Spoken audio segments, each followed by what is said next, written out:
हरे कृष्णा, राधे राधे। अपनी पिछली वीडियो में आपको चातुर्मास का महत्व और नियम बताए थे। अब आज इस वीडियो में आपको चातुर्मास व्रत की कथा बताती हूँ, जो भगवान श्री कृष्ण ने स्वयं कुंती पुत्र युधिष्ठिर को बताई थी। इस कथा में भगवान ने बताया है कि चातुर्मास में क्या कर्म करने से क्या फल मिलता है। बहुत ही पावन और फलकारी कथा है। प्रेम, मन और भाव से सुने। एक समय कुंती पुत्र युधिष्ठिर ने श्री कृष्ण से कहा, हे भगवान, हे कमल नयन, आपका यानी भगवान विष्णु का शयन व्रत किस प्रकार किया जाता है, कृपया करके मुझे समझाइए। श्री कृष्ण बोले, हे राजन, हे कुंती पुत्र, ये तुमने सब मानवों के हित की बात पूछी है, इसलिए अब मैं तुम्हें भगवान श्री हरि के शयन व्रत का विस्तार से वर्णन करता हूँ। साथ ही चातुर्मास व्रत को भी कहता हूँ, ध्यान पूर्वक सुनो। जब सूर्य नारायण कर्क राशि में स्थित हो तब भगवान विष्णु को शयन कराना चाहिए, और सूर्य नारायण के तुला राशि में आने पर भगवान को उठाना चाहिए। अगर कभी अधिक मास यानी लौंद का महीना बीच में आ जाए तो भी यह विधि ऐसे ही रहती है। इस विधि से अन्य किसी देवता को न शयन कराना चाहिए न उठाना चाहिए। आषाढ़ माह के शुक्ल पक्ष की देव शयनी एकादशी को विधि पूर्वक पूजा व्रत करना चाहिए। उस दिन विष्णु भगवान की प्रतिमा को शयन करवाकर चातुर्मास व्रत का नियम लेना चाहिए। शयन करवाने के लिए सबसे पहले उस प्रतिमा को पंचामृत स्नान करावे, फिर सफेद वस्त्रों को धारण कराकर तकियादार शैया पर शयन कराए, फिर धूप, दीप, नैवेद्य आदि से पूजन करना चाहिए। भगवान का पूजन शास्त्र ज्ञाता ब्राह्मण से करवाएं, फिर भगवान विष्णु की स्तुति करें और प्रार्थना करते हुए कहें, हे भगवान, मैंने आपको शयन कराया है, आपके शयन से संपूर्ण विश्व सो जाता है। मेरी आपसे हाथ जोड़कर विनती है, हे त्रिलोकीनाथ, आप 4 मास तक शयन करें और मेरे चातुर्मास व्रत को बिना किसी परेशानी के पूरा करें। इस तरह प्रार्थना करके शुद्ध भाव से चातुर्मास व्रत का नियम ग्रहण करें। भगवान विष्णु की स्तुति करने के उपरांत शुद्ध भाव से मनुष्य को दातुन आदि के नियमों को ग्रहण करना चाहिए। भगवान विष्णु के इस व्रत को आरंभ करने के 5 काल वर्णित किए गए हैं। देवशयनी एकादशी से लेकर देवोत्थान एकादशी तक चातुर्मास उपवास को करना चाहिए, या द्वादशी, पूर्णिमाशी, अष्टमी या संक्रांति को उपवास शुरू करना चाहिए और कार्तिक माह के शुक्ल पक्ष की द्वादशी को समाप्त कर देना चाहिए। इस उपवास से प्राणी के सभी पाप नष्ट हो जाते हैं।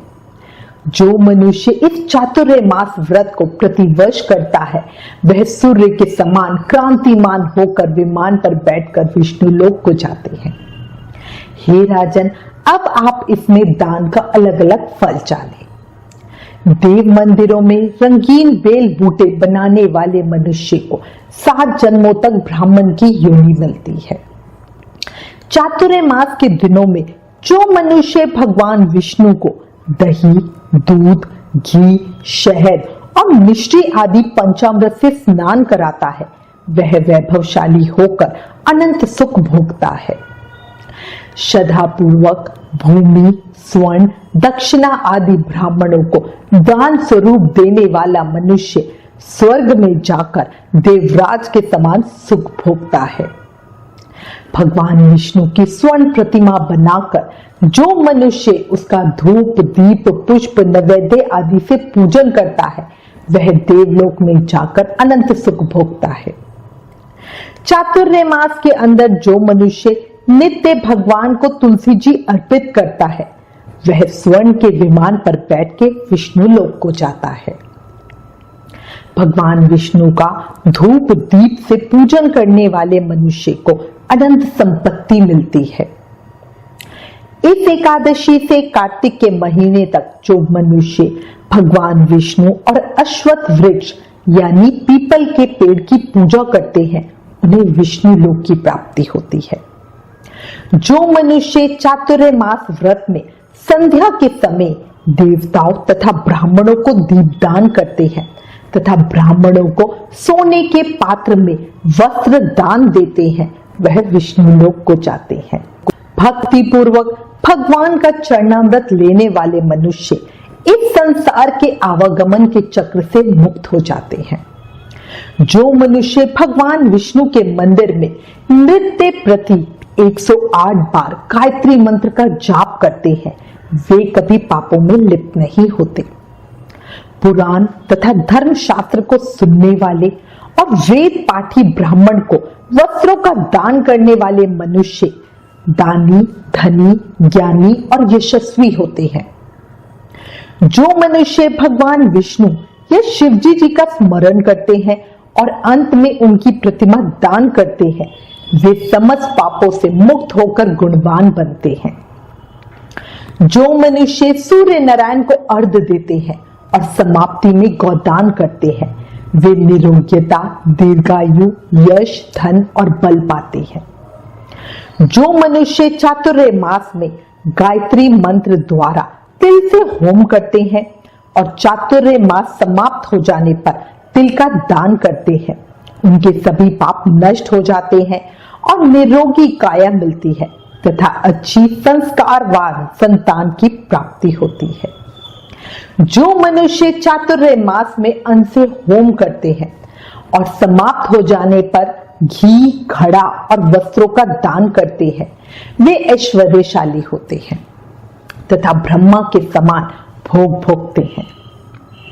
जो मनुष्य तुलसी जी को धारण करते हैं तथा अंत में भगवान विष्णु के निमित्त ब्राह्मणों को दान देते हैं, वह विष्णु लोक को पाते हैं। चातुर्य मास उपवास में जो मनुष्य भगवान विष्णु के शयन के उपरांत उनके मस्तक पर नित्य प्रति दूध चढ़ाते हैं और अंत में स्वर्ण की दुर्वा दान करते हैं तथा दान देते समय जो इस प्रकार की स्तुति करते हुए कहते हैं कि हे दुर्वे, जिस भांति इस पृथ्वी पर शाखाओं सहित फैली हुई हो, उसी प्रकार मुझे भी अजर अमर संतान दो। ऐसा करने वाले मनुष्य के सब पाप नष्ट हो जाते हैं और अंत में स्वर्ग की प्राप्ति होती है। जो मनुष्य भगवान शिव या भगवान विष्णु के लिए गायन करते हैं, उन्हें रात्रि जागरण का फल प्राप्त होता है। चातुर्य मास व्रत करने वाले मनुष्य को उत्तम ध्वनि वाला घंटा दान करना चाहिए और इस प्रकार स्तुति करनी चाहिए। हे प्रभु, हे नारायण, आप समस्त पापों का नाश करने वाले हैं। मेरे ना करने योग्य कार्य को करने से जो पाप उत्पन्न हुए हैं, कृपया कर आप उनको नष्ट कीजिए। जो मनुष्य चातुर्य मास उपवास के अंदर नृत्य प्रति ब्राह्मणों का चरणामृत पान करते हैं, वे सभी पापों तथा कष्टों से मुक्त हो जाते हैं और दीर्घायु होकर धनवान बनते हैं। चातुर्य मास में प्रजापत्य तथा चंद्रायण व्रत पद्धति का पालन भी किया जाता है। प्रजापत्य व्रत को 12 दिनों में पूर्ण करते हैं। व्रत के आरंभ से पहले 3 दिन 12 ग्रास भोजन प्रतिदिन लेते हैं। फिर आगामी 3 दिनों तक प्रतिदिन 26 ग्रास भोजन लेते हैं। इसके आगे के 3 दिनों तक 28 ग्रास भोजन लिया जाता है और इसके बाद बाकी बचे 3 दिन निराहार रहा जाता है। इस व्रत के करने से इच्छित मनोकामना पूर्ण होती है। व्रत करने वाला साधक प्रजापत्य व्रत करते हुए चातुर्य मास के हेतु उपयुक्त सभी धार्मिक कृत्य जैसे पूजन, जप, तप, दान, शास्त्रों का पठन पाठन तथा कीर्तन आदि करते रहे। हे राजन, इसी प्रकार चंद्रायण व्रत भी किया जाता है। अब इस व्रत का विधान सुनो। यह व्रत पूरा महीना किया जाता है। पापों से मुक्ति के लिए किए जाने वाला यह व्रत बढ़ता घटता रहता है। इसमें अमावस्या को 1 ग्रास, प्रतिपदा को 2, द्वितीय को 3 ग्रास भोजन लेते हुए पूर्णिमा के पूर्व 14 ग्रास और पूर्णिमा को 15 ग्रास भोजन लेना चाहिए। फिर पूर्णिमा के बाद 14, 13, 12, 11 ग्रास इस क्रम से भोजन लेते हुए भोजन की मात्रा प्रतिदिन घटानी चाहिए। इसके बाद भगवान श्री कृष्ण कुछ देर रुके, फिर पुनः बोले, हे युधिष्ठिर, जो प्रजापति और चंद्रायन व्रत करते हैं उन्हें इस लोक में धन, संपत्ति, शारीरिक निरोग्यता तथा भगवान की कृपा प्राप्त होती है। इसमें कांसे का पात्र और वस्त्र दान की शास्त्रीय व्यवस्था है। चातुर्मास के समापन पर दक्षिणा से सुपात्र ब्राह्मण को संतुष्ट करने का विधान है। चातुर्मास व्रत के पूर्ण हो जाने के बाद ही गौदान करना चाहिए। यदि गौदान ना कर सके तो वस्त्र दान अवश्य करना चाहिए। नृत्य प्रति जो मनुष्य ब्राह्मण को प्रणाम करते हैं उनका जीवन सफल हो जाता है और वे सभी पापों से छूट जाते हैं। चातुर्मास व्रत पूर्ण होने पर जो ब्राह्मणों को भोजन कराता है उनकी आयु तथा धन में वृद्धि होती है। जो मनुष्य अलंकार सहित बछड़े वाली कपिला गाय वेद पाठी ब्राह्मण को दान करते हैं वे चक्रवर्ती, आयुवान, पुत्रवान राजा होते हैं और स्वर्ग लोक में प्रलय के अंत तक देवराज के समान राज्य करते हैं। सूर्य भगवान तथा गणेश जी को जो मनुष्य नित्य प्रणाम करते हैं उनकी आयु तथा लक्ष्मी बढ़ती है और यदि गणेश जी प्रसन्न हो जाए तो वे मनवांछित फल पाते हैं। सूर्य और गणेश जी की प्रतिमा ब्राह्मण को देने से समस्त कार्यों की सिद्धि होती है। दोनों ऋतुओं में जो मनुष्य शिव जी की प्रसन्नता के लिए तिल और वस्त्रों के साथ तांबे का पात्र दान करते हैं उनके यहाँ स्वस्थ व सुंदर शिव भक्त संतान उत्पन्न होती है। चातुर्मास व्रत के पूर्ण होने पर चांदी या तांबे का पात्र गुड़ और तिल के साथ दान करना चाहिए।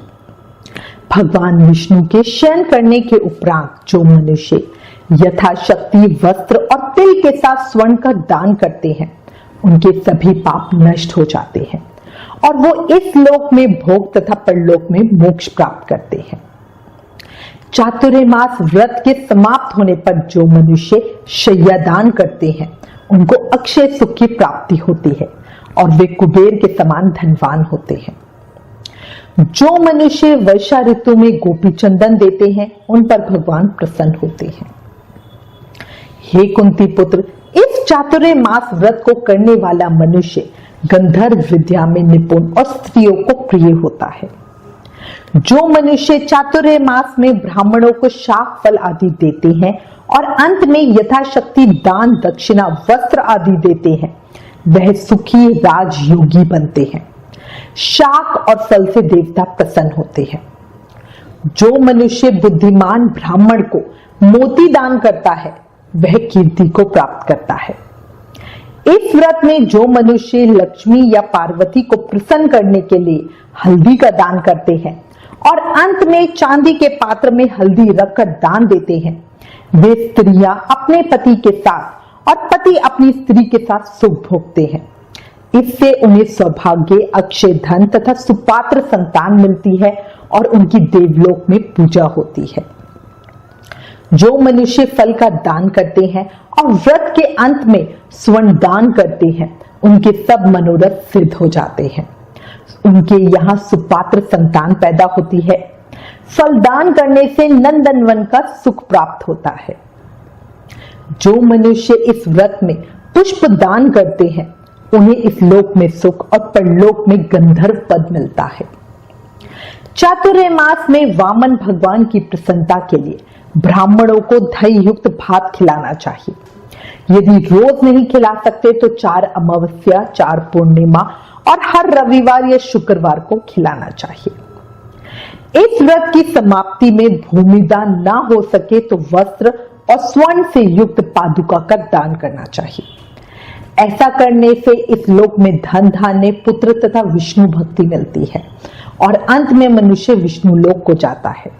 चातुर्मास व्रत में जो मनुष्य नृत्य प्रति एक समय खाकर ही रहता है और अंत में भूखे को भोजन कराते हैं उन्हें स्वर्ग की प्राप्ति होती है। जो भक्ति पूर्वक नियम से भगवान की पूजा करता है वह विष्णु लोक को जाता है। जो भगवान के शयन करने के बाद भूमि पर सोता है तथा अंत में शय्या दान करता है उसकी शिवलोक में पूजा होती है। चातुर्मास में जो ब्रह्मचार्य व्रत का पालन करता है वह बलशाली, यशस्वी और लक्ष्मीवान होता है तथा अंत में स्वर्गलोक को जाता है। चातुर्य मास व्रत में जो तेल नहीं लगाता और अंत में कांसे या मिट्टी के पात्र में तेल भरकर दान देता है, वह विष्णु लोक को जाता है। जो मनुष्य इस व्रत में गेहूं को त्याग कर भोजन करते हैं तथा व्रत के अंत में स्वर्ण का गेहूं दान करते हैं, उन्हें अश्वमेध यज्ञ के फल की प्राप्ति होती है। जो मनुष्य श्रावण में शाक, भादों में दही, अश्विन या क्वार में दूध और कार्तिक में दाल का त्याग करते हैं, उन्हें निरोगी काया मिलती है। जिस दिन भगवान शयन करते हैं उस दिन ब्राह्मणों को दान, वस्त्र तथा भोजन कराना चाहिए। यह समस्त दान वेद पाठी धार्मिक ब्राह्मण को देना चाहिए। चोरी करने वाला, मदपान करने वाला, अगम में गमन करने वाला अधर्मी, शास्त्रों का निरादर करने वाला, मिथ्या बोलने वाला, अन्य त्यागने वाले कर्मों को करने वाले ब्राह्मण को दान देने से उल्टा पाप लगता है तथा नरक की प्राप्ति होती है। चातुर्य मास व्रत का नियम पूर्वक पालन करने पर उद्यापन करना चाहिए। जब प्रभु से शय्या त्यागने का अनुरोध करें तब विशेष पूजन करना चाहिए, मतलब देव उठनी एकादशी पर। उस अवसर पर विद्वान ब्राह्मण को अपनी श्रद्धा के अनुसार दान दक्षिणा देके प्रसन्न करना चाहिए। हे युधिष्ठिर, देव शयनी एकादशी और चातुर्य मास का महत्तम अनंत पुण्य फलदायी है। इस महत्तम को सुनने मात्र से मनुष्य को अनंत पुण्य फल की प्राप्ति होती है। भगवान विष्णु के प्रति श्रद्धा बढ़ती है।